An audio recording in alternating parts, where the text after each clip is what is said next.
السلام علیکم ورحمۃ اللہ وبرکاتہ۔ آج کا ہمارا ٹاپک سورہ آل عمران ہے، آیت نمبر 156 سے لے کر 163 تک۔ آئیے سورہ آل عمران سے اپنے سبق کا آغاز کرتے ہیں۔ رَبِّ اشْرَحْ لِي صَدْرِي وَيَسِّرْ لِي أَمْرِي وَاحْلُلْ عُقْدَةً مِّن لِّسَانِي يَفْقَهُوا قَوْلِي رَبِّ زِدْنِی علما۔ شروع کرتی ہوں اللہ تعالیٰ کے نام سے جو بڑا مہربان نہایت رحم والا ہے۔ ترجمہ: اے ایمان والوں، تم ان لوگوں کی طرح نہ ہو جانا جنہوں نے کفر کیا اور اپنے بھائیوں کے حق میں جبکہ وہ سفر میں ہوں یا جہاد میں ہوں کہا کہ اگر یہ ہمارے پاس ہوتے تو نہ مرتے اور نہ مارے جاتے۔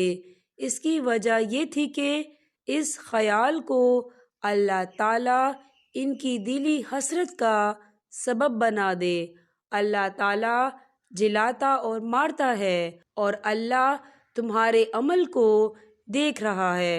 قسم ہے اگر اللہ تعالیٰ کی راہ میں شہید کیے جاؤ یا اپنی موت مرو تو بے شک اللہ تعالیٰ کی بخشش و رحمت اس سے بہتر ہے جسے یہ جمع کر رہے ہیں۔ بالیقین خواہ تم مر جاؤ یا مار ڈالے جاؤ، جمع تو اللہ تعالیٰ کی طرف ہی کیے جاؤ گے۔ اللہ تعالیٰ کی رحمت کے باعث آپ ان پر نرم دل ہیں، اور اگر آپ بد زبان اور سخت دل ہوتے تو یہ سب آپ کے پاس سے چھٹ جاتے۔ سو آپ ان سے درگزر کریں اور ان کے لیے استغفار کریں اور کام کا مشورہ ان سے کیا کریں۔ پھر جب آپ کا پختہ ارادہ ہو جائے تو اللہ تعالیٰ پر بھروسہ کریں، بے شک اللہ تعالیٰ توکل کرنے والوں سے محبت کرتا ہے۔ اگر اللہ تعالیٰ تمہاری مدد کرے تو تم پر کوئی غالب نہیں آ سکتا، اگر وہ تمہیں چھوڑ دے تو اس کے بعد کون ہے جو تمہاری مدد کرے؟ ایمان والوں کو اللہ تعالیٰ ہی پر بھروسہ رکھنا چاہیے۔ ناممکن ہے کہ نبی سے خیانت ہو جائے۔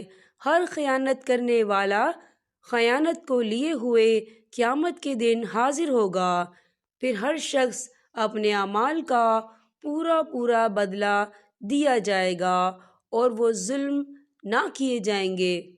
کیا پس وہ شخص جو اللہ تعالیٰ کی خوشنودی کے در پہ ہے اس شخص جیسا ہے جو اللہ تعالیٰ کی ناراضگی لے کر لوٹتا ہے اور جس کی جگہ جہنم ہے جو بدترین جگہ ہے؟ اللہ تعالیٰ کے پاس ان کے الگ الگ درجے ہیں اور ان کے تمام اعمال کو اللہ بخوبی دیکھ رہا ہے۔ یہاں پر ہمارے سبق کا اختتام ہوتا ہے۔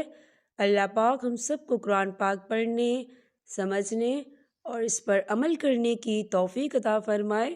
اب میں آپ سے اجازت چاہوں گی۔ السلام علیکم ورحمۃ اللہ وبرکاتہ۔